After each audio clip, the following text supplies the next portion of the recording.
Prajapati GTPL channel Gujarati કાવ્યરસના તમામ દર્શક મિત્રોને કૃષ્ણ જન્માષ્ટમી પર્વની હું ખૂબ ખૂબ શુભેચ્છાઓ પાઠવું છું. ભગવાન શ્રી કૃષ્ણ એટલે શ્રી વિષ્ણુના 8મા અવતાર. શ્રાવણ મહિનો શરૂ થાય ને એક તરફ મહાદેવનો મહિનો અને એક તરફ એમ કહેવાય છે કે વદ પક્ષ શરૂ થાય અને આઠમના ભડકારા આપણને આવવા લાગે. ભગવાન શ્રી કૃષ્ણ એટલે જગન્નાથ. આ જગન્નાથનો પર્વ આવતાની સાથે જ આપણા બધાના હૃદયમાં એક હિલારો જાગે છે. ઘરે ઘરે આજે નાના બાળકો હોય ને તો પણ એનું નામ કહેવાય છે કે કાલિયો એવું કહેવામાં આવે છે, લાલુ એવું કહેવામાં આવે છે. તો એવા ઠાકોરજી પણ તેમને કહેવામાં આવે છે. આવા ઠાકોરના જન્માષ્ટમી નિમિત્તે આપણે જ્યારે એમની ઘણી બધી વાતો કરી શકીએ એમ છે. શ્રીમદ ભગવત પુરાણની વાત કરી શકીએ એમ છે, ગીતાની વાત કરી શકીએ, જુદી જુદી લીલાઓની વાત કરી શકીએ છીએ. એવા શ્રી કૃષ્ણ જન્માષ્ટમી નિમિત્તે આપણે આજે ઉત્સવ કરવાનો છે. આપણી સાથે જોડાયા છે ડોક્ટર પ્રીતિબેન પૂજારા, વિરમગામ કોલેજના. તેઓ સંસ્કૃત વિષયના અધ્યાપિકા છે અને ખૂબ સારું કામ કરે છે. ઘણા વર્ષોથી 2012 થી તેઓ એમની કોલેજમાં જોડાયેલા છે. સંસ્કૃત વિષયમાં આજે ગઝલની કે કવિતા કેટલી લખાય છે એ પણ એક પ્રશ્ન છે. એવી સ્થિતિમાં એમણે કૃષ્ણ સત્કમ અને રાધા માધવ ગીતાની એવું હમણાં તાજેતરમાં આપેલો એમનો એક ગીત સંગ્રહ છે, જેમાં 50 ગીતો છે. કેટલી આનંદની વાત છે કે બાલ વિશ્વમ એ એમનો એક સંગ્રહ જેને દિલ્હી સાહિત્ય અકાદમી દ્વારા મોકલવામાં આવ્યો છે. તો એક અજોડ હસ્તી આપણી સાથે છે. કૃષ્ણ જન્માષ્ટમીની વાતો કરવી છે એટલે કૃષ્ણ જન્મોત્સવ નિમિત્તે હું પ્રીતિબેનને વિનંતી કરું છું કે થોડીક વાતો કરી અને આપણને મધુરાષ્ટકમ વિશે પણ ગીત સંભળાવે. પ્રીતિબેન પૂજારા. આભાર વર્ષાબેન. દર્શક મિત્રોને ફરીવાર નમસ્કાર. કૃષ્ણ જન્માષ્ટમી નિમિત્તે આપણે સૌ ભેગા થયા છીએ ત્યારે કૃષ્ણ જન્મની કથા તો આપણને સૌને માહિતગાર જ છે. એ કથાથી એ ઓગસ્ટ મહિનાની અંધારી આઠમના દિવસે કૃષ્ણનો જન્મ થયો હતો અને દેવકી અને વાસુદેવના પુત્ર જે કારાવાસમાં જન્મ્યા હતા. કંસ જ્યારે માતા દેવકીને એની બહેનને સાસરે વળાવવા જઈ રહ્યા છે એ વખતે આકાશવાણી સંભળાય છે કે તું તારા બેન અને બનેવીને જ્યાં મૂકવા જઈ રહ્યો છે એ તારા બેનના 8મા સંતાન દ્વારા જ તારો વધ નિશ્ચિત છે. અને આ વાક્ય સાંભળતા જ કંસ દેવકી અને વસુદેવને કારાગારમાં પૂરી દે છે અને બંનેને મારી નાખવાની વાત કરે છે. ત્યારે દેવકી આજીજી કરે છે કે મારા દરેક પુત્રને હું તને સોંપી દઈશ, પણ આ વધ ન કરો. અને એક પછી એક દેવકીના 7 પુત્રોનું હનન કરે છે અને 8મા પુત્રનો જ્યારે જન્મ થવાનો હોય છે, દેવકીને ગર્ભ રહે છે, એ વખતે સ્વયં વિષ્ણુ કારાવાસમાં સાક્ષાત્કાર કરાવે છે દેવકી અને વસુદેવને. એ શંખ, ચક્ર, ગદા અને પદ્મ સાથે ચતુર્ભુજ વિષ્ણુ અહીંયા દર્શન આપે છે અને દેવકીજીને કહે છે કે યશોદા વૃંદાવનની અંદર પણ યશોદા માતાને ત્યાં એક પુત્રીનો જન્મ થયો છે. એ પુત્રીને ત્યાંથી અહીં લાવો અને હું મારું શિશુ રૂપ ધારણ કરી લઈશ અને તમે મને ત્યાં મૂકી આવજો. વસુદેવ એ વાતથી સંમત થયા છે અને યમુના નદીને પાર કરી અને જવાનું હોય છે. યમુના નદી પણ કૃષ્ણના ચરણ સ્પર્શ માટે બેબાકડી બની જાય છે અને એના જે વલયો છે એ ખૂબ વધી જાય છે અને કૃષ્ણને ફરીવાર એ જવા માટે માર્ગ કરી આપે છે. ત્યાંથી નંદ બાબાને ત્યાંથી પુત્રી અહીંયા આવે છે અને કૃષ્ણની ત્યાં પધરામણી થાય છે. આ બહુ સુવિદિત એક કથા છે. અને જ્યારે કંસને ખબર પડે છે કે દેવકીનું 8મું સંતાન જન્મી ચૂક્યું છે, એ જ ક્ષણે એ દીકરીને હાથમાં લે છે, એ બાળકીને, અને ધરા પર પટકી નાખે છે. પણ એ માયા સ્વરૂપ હોય છે અને તરત જ એમ કહે છે કે અરે કંસ, તું જેને મારવા ઈચ્છે છે એ તો નંદ બાબાને ત્યાં જન્મી ચૂક્યો છે, તારો શત્રુ, અથવા તારે મારવો જ હોય તો એ ત્યાં જા. અને એમ કરી અને માયા સ્વરૂપ જે છે એ આકાશમાં ઉડી જાય છે અને કંસ બેબાકડો થઈ જાય છે કે હવે મારે કેવી રીતે દેવકીના 8મા પુત્રને મારવાનો છે. આ જન્મ કથા આપણે સૌ જાણીએ જ છીએ, પણ મારે એક બીજી વાતને અહીંયા સાંકળવી છે સંદર્ભની. કંસની હત્યા એ કૃષ્ણ જન્મનું એક મૂળભૂત કારણ બને છે. તો કૃષ્ણ એ રાસ છે, કૃષ્ણ એ લીલા છે, કૃષ્ણ એ ઉત્સવ છે, કૃષ્ણ એ સેલિબ્રેશન છે. અને શા માટે? કારણ કે કૃષ્ણ જન્મની સાથે એક આશ છે, એક આશાનું કિરણ છે કે જ્યાં જ્યાં અધર્મ છે, જ્યાં જ્યાં દુરાચાર છે, જ્યાં જ્યાં દુષ્ટતા છે, જ્યાં જ્યાં આસુરી વૃત્તિ છે, એનો અવશ્ય નાશ થશે. એ હેતુસર પણ આપણે કૃષ્ણ જન્માષ્ટમીને ધામધૂમથી ઉજવીએ છીએ.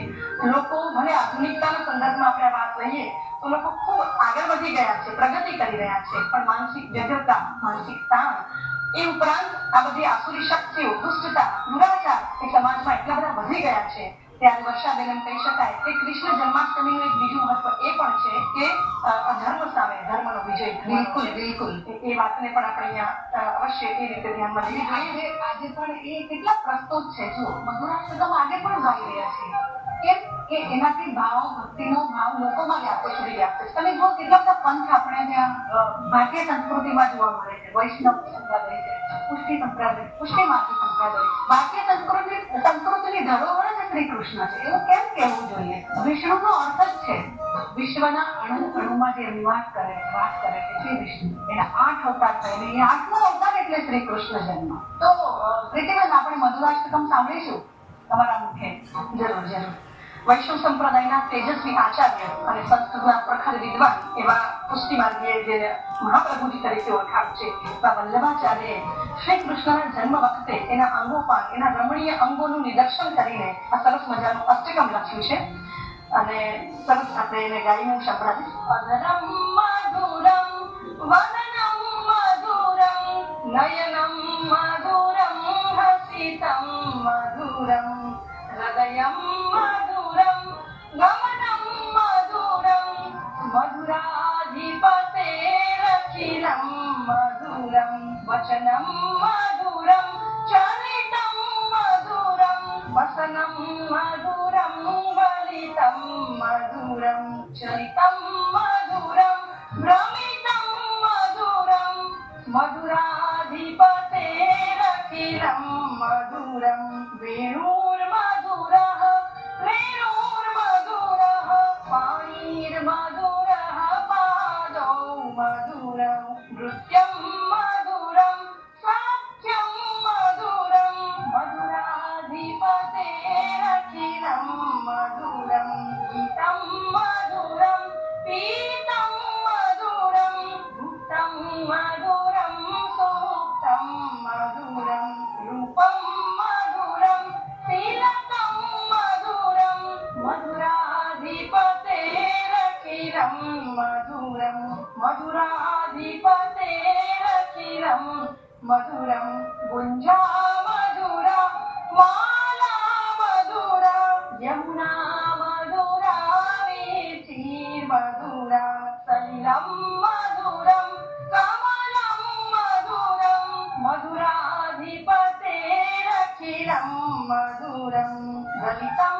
મધુરં ફલિतं મધુરં મધુરાધિપતેરખિલં મધુરં મધુરાધિપતેરખિલં મધુરં મધુરાધિપતેરખિલં મધુરં મધુરાધિપતેરખિલં મધુરમ. જે સર્વમાં મધુર છે એવા શ્રી કૃષ્ણ. તમે ગાતા હતા તો એવું લાગતું હતું કે સાક્ષાત શ્રી કૃષ્ણ અહીંયા હાજર નથી. કેમ કે આપણે એમને એક વખત જોઈ લઈએ ને પછી આપણે રહી નથી શકતા. આવું પણ મેં ક્યાંક સાંભળ્યું છે અને વાંચ્યું છે કે શ્રી કૃષ્ણની અનુભૂતિ થવી એટલે શું? એટલે તમે સંસારમાં રહેતા નથી. તમે સંસારમાં તો રહો છો પણ સંસારમાં રહેતા નથી. આ બહુ જ મોટી વાત છે. અને આ જે વાત છે ને એ રાસ તત્વમાં રહેલી છે. આપણે ત્યાં રાસ તત્વને બહુ વધારે નથી કોઈ સમજી શક્યું અને એના વિશે પદો તો બહુ લખાયા કે દાંડિયા રાસથી રમીએ કે ગરબાની તાળીથી કે એવી રીતે આપણે એને ઓળખતા હોઈએ છીએ. પણ વાસ્તવમાં શ્રી કૃષ્ણ એ જીવનના દેવતા છે, એ રસના દેવતા છે. એ રસ જયારે ભક્તિરસ રૂપે આપણા હૃદયમાં, ચિત્તમાં ઉજાગર કરે છે ને ત્યાં સુધી તો આપણે ભક્તિરસમાં એમના તરફ આગળ વધીએ છીએ. પછી શું થાય છે? એક સમય, એક વેળા એવી આવે છે કે સ્વયં શ્રી કૃષ્ણ એના ભક્તને ભેટવા આગળ વધે છે અને જ્યારે ભક્તને મળવા ભગવાન સ્વયં આવે એ ઘડીને રાસ કહેવામાં આવે. તો આ રાસનો મહિમા છે. શ્રી કૃષ્ણના જન્મ ઉત્સવમાં આપણે રાસનો મહિમા આપણે કરીએ કેમ?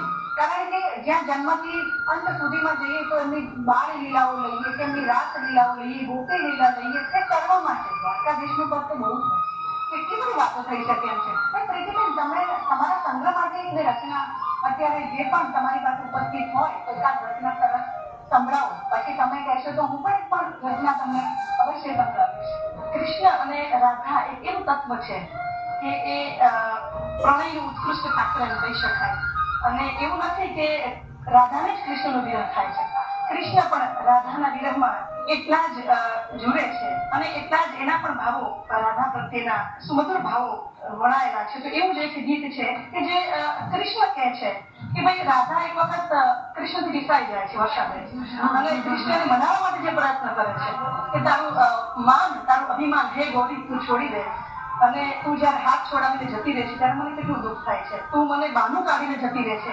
આવા અનેક ભાવો સાથે 2-3 પંક્તિ હું ગાઈશ ખાલી. કૃષ્ણના હૃદયની રાણી તું તારું માન છોડી દે. અહીં કૃષ્ણ હૃદય સામ્રાજ્ઞી પરિહર માનમ અહીં હૃદય ભુવન મોહિની પરિહર માનમ હસ્તમ ઉજ્જીત્વા રાધે રોષેણ સખીતે પ્રયાણમ ખંડયતિ હૃદયમ શતધા પરિહર માનમ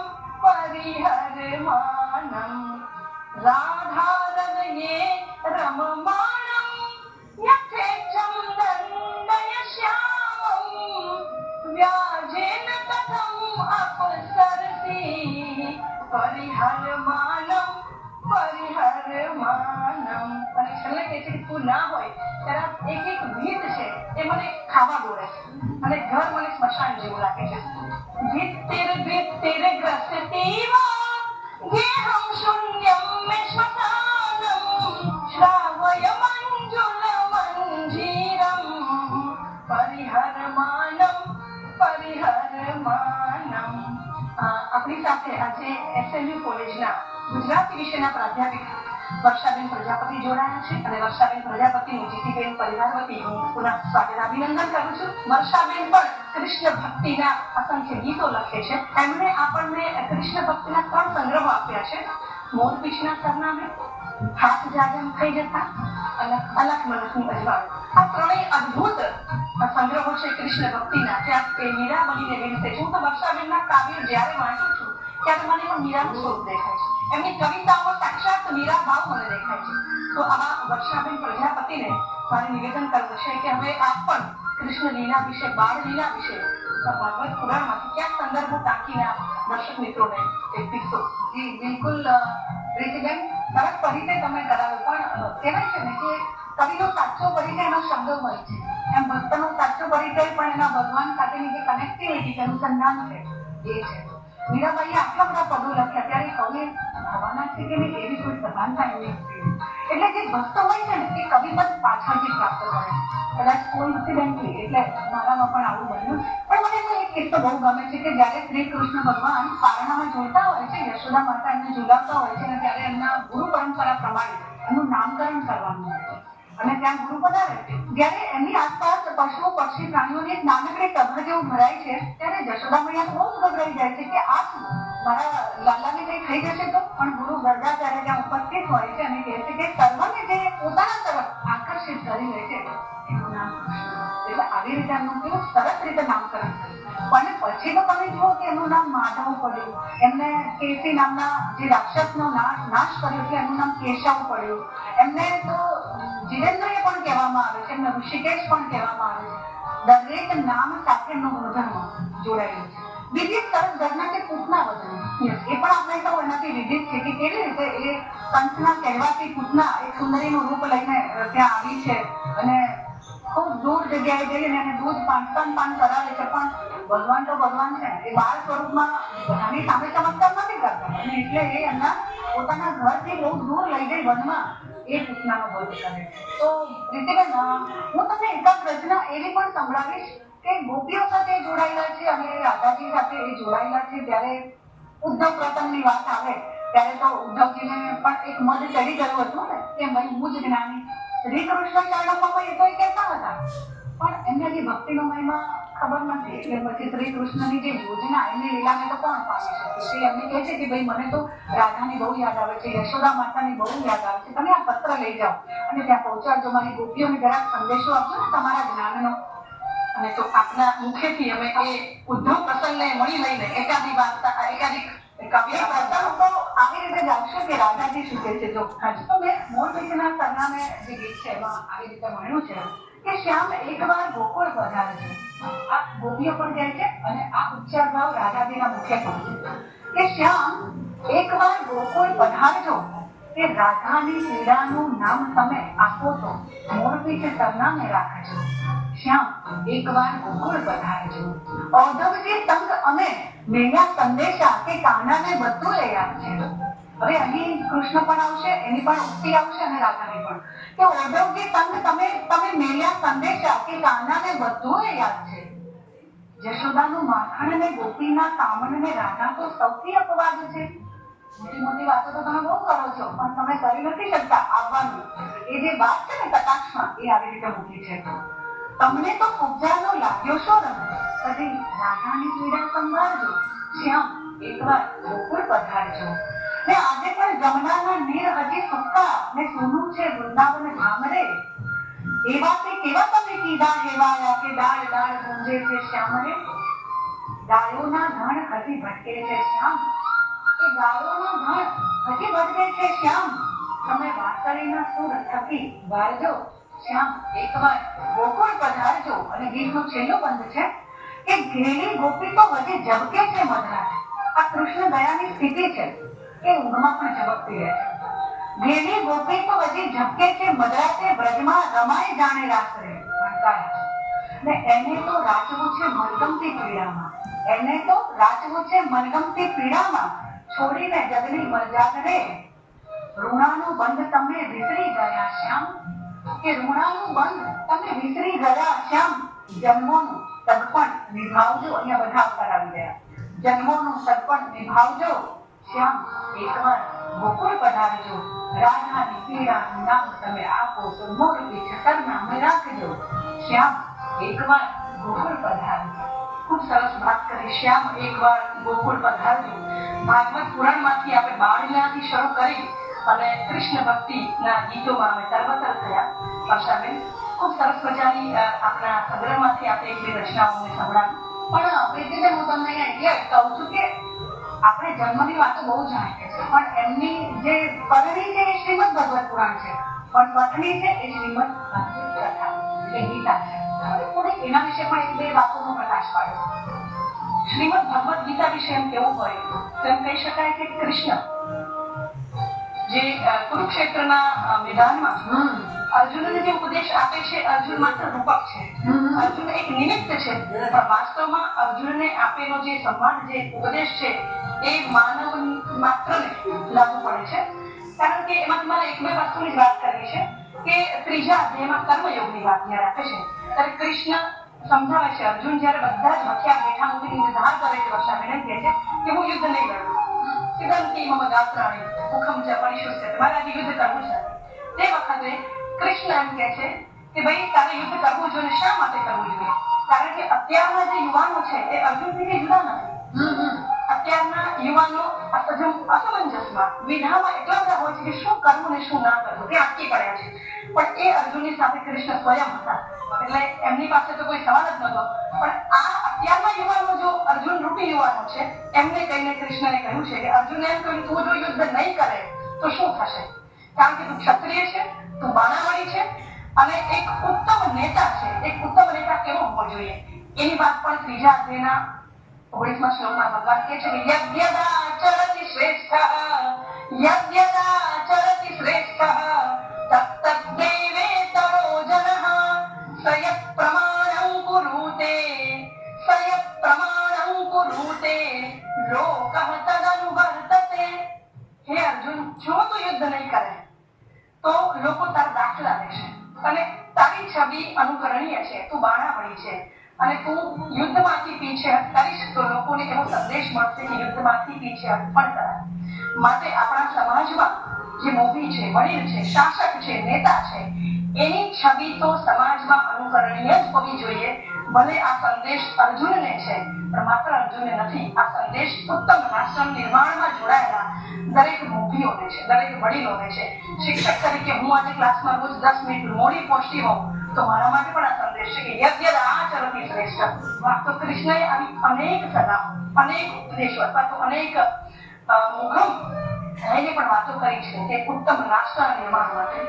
વર્ષાબેન આપ કૃષ્ણ ભક્તિ પર એક સુંદર મજાનું આપની કૃતિમાંથી આ દર્શક મિત્રોને કાવ્ય સંભળાવો એવી અપેક્ષા છે.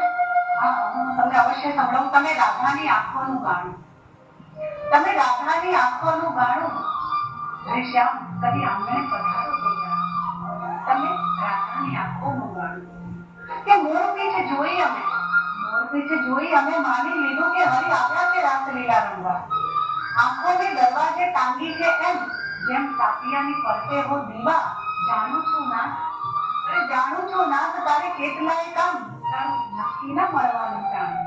તમે રાધાની આંખોનું ગાણું ને સોળે શણગાર સજી બેઠા છે રસ્તા, સોળે શણગાર સજી બેઠા છે રસ્તા ને તોડે ભર્યા છે આજ વાદળ. દૂર દૂર ઘંટાળા વાગ્યા છે એમ કોઈ લાવ્યું છે હૈયાનો કાગળ. રાધાને મન હવે કેવળ ઉપવાસ, રાધાને મન હવે કેવળ ઉપવાસ. કાન આવો તો થાય એક ટાણું, તમે રાધાની આંખોનું ગાણું. ને દિવસો વીતે છે હવે આંગળીના વેરે, દિવસો વીતે છે હવે આંગળીના વેરે ને લાગે કે જન્મારો ખૂટશે. દિવસો વીતે છે હવે આંગળીના વેરે ને લાગે કે જન્મારો ખૂટશે. પથ્થરની જાત બની વાગીશું ઠોકર તો રોમ રોમ ચૂડાઓ ફૂટશે. ને એવે તાણે કે તમે આવજો રે શ્યામ, એવે તાણે કે તમે આવજો રે શ્યામ. જીવ છૂટે ને તોય તને માણું, તમે રાધાની આંખોનું ગાણું. રે શ્યામ કદી આંગણે પધારો તો જાણું. તમે રાધાની આંખોનું ગાણું. ખૂબ સરસ. તમે રાધાની આંખોનું ગાણું. આમ તો એક જીવ અને શિવના મિલનની વાત છે કે શ્યામ આવો તો હું જાણું. ખૂબ સરસ. આપે ભાવે વિભોર કરી દીધા દર્શક મિત્રોને. સુંદર રચના. કૃષ્ણ ભક્તિની એક બીજી કવિતા આપણે હું સંભળાવીશ. જો હૃદયરૂપી વીણા માધવ માધવ એવું હૃદયરૂપી વીણા માધવનું રટણ કરવા લાગે તો શું હાલત થાય? અને રાધા કહે છે મને તો માધવનો રંગ લાગ્યો છે સખી. માધવ માધવ નદતી વીણા, માધવ માધવ નદતી વીણા, માધવ રંગો લગી સહ સખી, માધવ રંગો લગી સહ સખી. માધવ ચિત્તમ માધવ પ્રાણા, માધવ હૃદય કવિતા. दुरंगते में क्षुधा पिपासे रात्रि निद्रा रहिता. प्रियत्वदीया कथय माधवम, प्रियत्वदीया कथय माधवम. राहुग्रस्ता यथा चंद्रिका, ओ माधव रंगो लगीत सखी. हृदयं बाणा हतो विहंगः, क्रन्दति कामकुरंगी. रुजुका वर्धते नित्यं संध्या माधव रंगी. कलश पूर्णं पीतं पीयूषं, कलश पूर्णं पीतं पीयूषं. दहनं तथापि तथैव सखी मां, माधव रंगो लगीतः सखी मां. माधव माधव नदती वीणा, माधव माधव नदती वीणा. माधव रंगो लगीतः सखी मां, माधव रंगो लगीतः सखी मां. દર્શક મિત્રો, આજે આપણે 5251 કૃષ્ણ મહોત્સવ ઉજવ્યો. કૃષ્ણ મહોત્સવ અંતર્ગત આ કાવ્યરસ ને આપણે માણ્યો. જીટીપીએમ પરિવાર વતી પુનઃ આપ સૌનો આભાર છે. દર્શક મિત્રો, આજે કૃષ્ણ જન્માષ્ટમીના પ્રસંગે આપણે ઉપસ્થિત થયા. કૃષ્ણની રાસલીલાની વાત થઈ, બાળલીલાની વાત થઈ અને આવતીકાલે આપણે પારણા કરીશું. નંદ ઘેર આનંદ થશે અને ફરીવાર કૃષ્ણ કલ્કી અવતાર પણ અહીંયા પુનર્જન્મ લે અને આ સર્વના વિશાળ દુઃખને દૂર કરે અને ફરીથી આ રાસમય કૃષ્ણમય જીવન ધમધમતું રહે, પૃથ્વી પર ધબકતું રહે. આપ સૌએ અમને ખૂબ શાંતિપૂર્વક સાંભળ્યા એ બદલ પુનઃ આભાર સાથે વંદન. નંદ ઘેરા નંદ ભયો જય કનૈયા લાલ કી, નંદ ઘેરા નંદ ભયો જય કનૈયા લાલ કી. દ્વારકાધીશ કૃષ્ણ કનૈયા